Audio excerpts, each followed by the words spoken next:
Hello guys, and welcome to the first ever beginner breakdown. I am your host Skullboy, and this will hopefully be a weekly series. And in the beginner breakdown, what I hope to do is teach people who have never had any real-time strategy experience or have never played StarCraft 2 before, and I hope to teach them the very basic concepts of a real-time strategy game and some of the other things that are unique to StarCraft 2 only.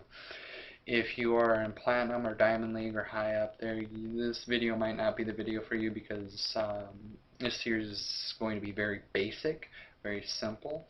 If you are, however, looking for a more advanced, in-depth kind of series, every Saturday I'm going to release a Strategy Saturday video. And in those videos, I'm going to address more advanced tactics and more just advanced concepts overall that beginner players don't really need to know. So we're just going to get right into it.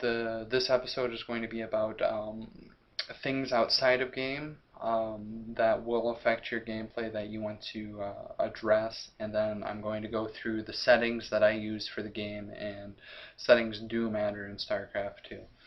So we're going to start with things outside of the game. You pretty much always want to play a real-time strategy game well rested. You don't want to be tired.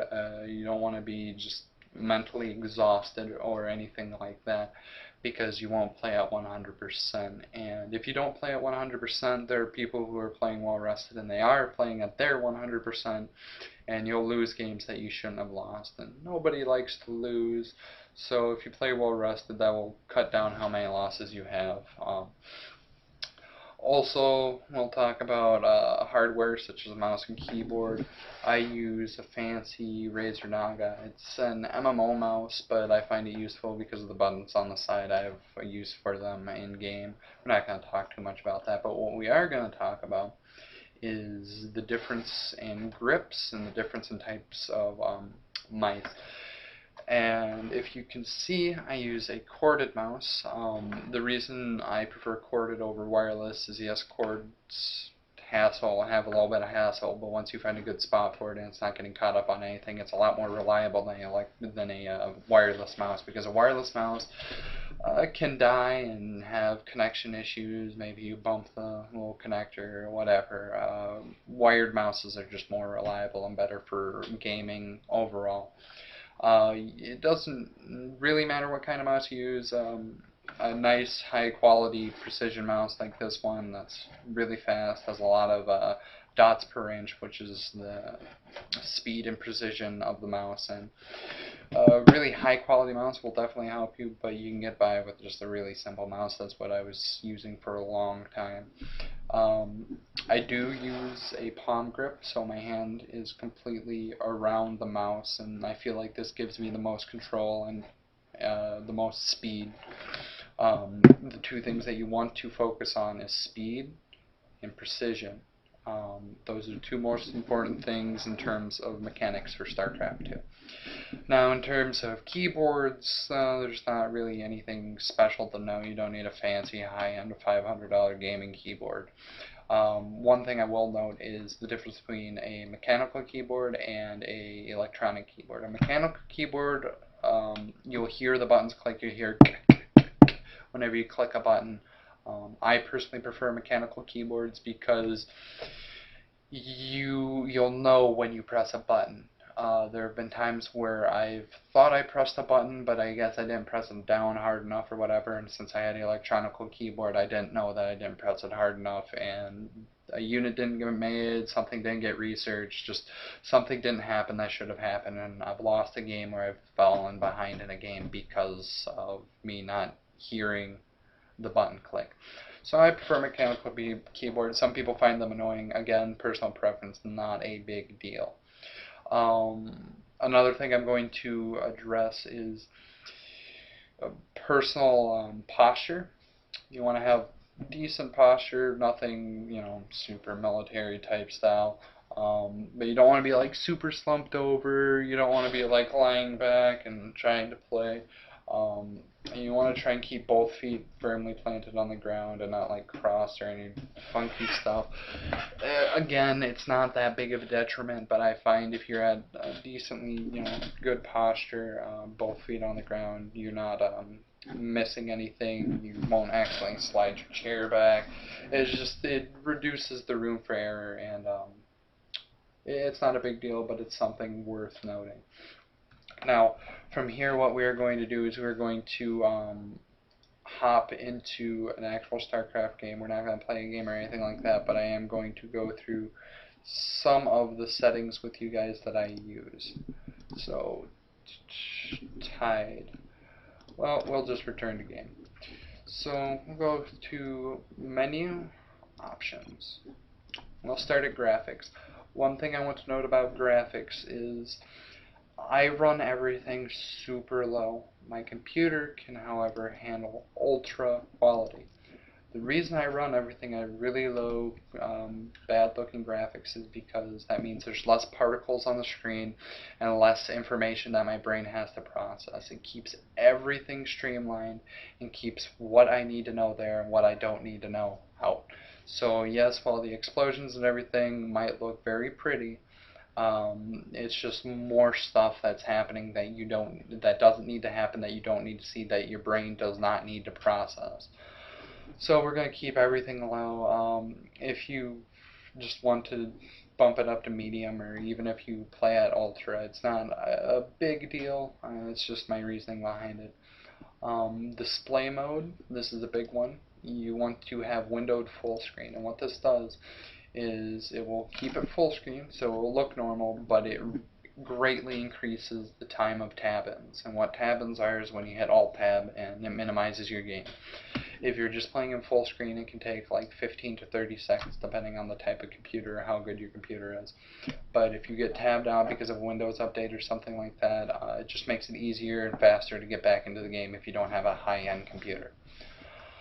Now we're going to go on to sounds. You generally want to keep most of the sounds high. Some of the sounds aren't important, like music or ambient sounds. Most of this isn't important, but the ones that are incredibly important are movement sounds, response sounds, error sounds. And you want to put the game value during alerts low because you can hear when things are alerting, like you're under attack. It will mute everything else and play "You're Under Attack" at a higher value. So you definitely want it at like a higher, probably like 50% or so you can actually register when you're under attack.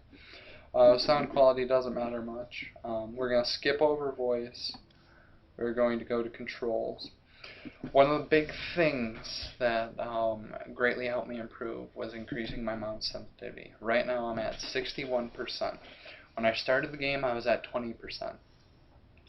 Now, when I first, thought, hey, I can increase my mouse sensitivity, I went from 20 up to 50%. You don't want to have that big of a jump. You want to slowly increase it as you move along so you can get used to the speed before cranking it all the way up. I'm still improving, and eventually I'll hit 100%. So, another thing, keyboard, you can disable your Windows key and your Alt-Tab key. I don't, because I do like to tab out after games and stuff like that. Personal preference, if you find they're getting in the way and you're minimizing your game too much, feel free to disable them, not a big deal. Gameplay, this is where all the big things happen. Alright, so I'm just going to set these restore defaults. There we go. So, show unit status bars. Alright, if we go to the game, here are a lovely bunch of units. So, options, show unit status bars, always, and show flyer help, always. Hit accept, and return to game. What you'll see now is that they have health bars over the units. And you can see that the health will slowly deplete as it takes damage, obviously. And this will help you recognize which units are damaged so you can move them out of the fight. It also shows this purple bar, which shows the energy of a unit, so you know approximately if you have enough energy to cast a spell. If it's empty, obviously you don't have any spells. Another thing that's important is the flyer help thing, which I turned on. it creates this little beam down from any flying units, and it shows you the true location of where the flying unit is. So it's just useful for landing spells because you shoot at the little bottom of the beam rather than at the ship itself, which usually you won't miss, but sometimes you will. See, if I were to target the ship itself, I would miss, but I have to get it over that little circle for it to do anything. So we're going to go back into menu, options, gameplay. Smart camera pan is not used for players, it's used for casters. Display build grid, you want to turn that on. This is a big one. This is a huge one for any race except for maybe Zerg. This is a builder unit, and what this does is it creates this nice little grid. You see the little squares on the buildings. It shows where terrain is passable and where terrain is blocked by buildings or by just terrain pieces itself. So you can see how to block paths, and blocking paths is important. I put that there, so now I block this path and now I can't get out because it's all impassable terrain. It's very useful, very, very useful for 2 of the 3 races, so I recommend turning it on and leaving it on. Go back to options and gameplay. Replays, you want to usually save all your replays, have that checked, just because if you're really trying to improve, you want to watch replays where you've lost. Not a big deal, just something that you can click if you want to, nothing super important.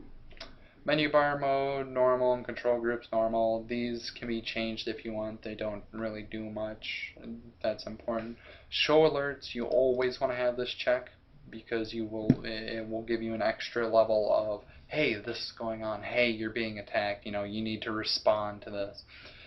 Show game timer, another very important thing. The game timer is used for certain builds.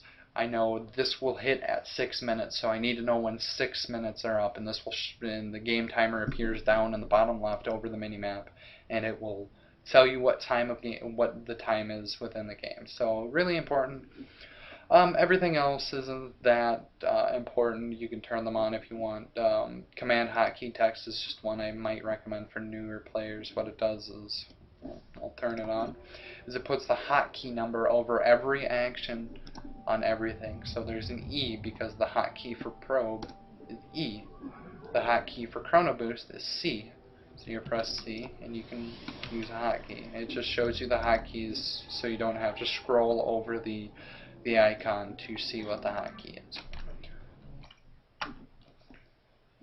So that concludes the first episode of the Beginner Breakdown. I'm your host, Skullboy. I am with Mobility Gaming. Feel free to check out our other vids. They're awesome. And I will see you guys next week. Thank you.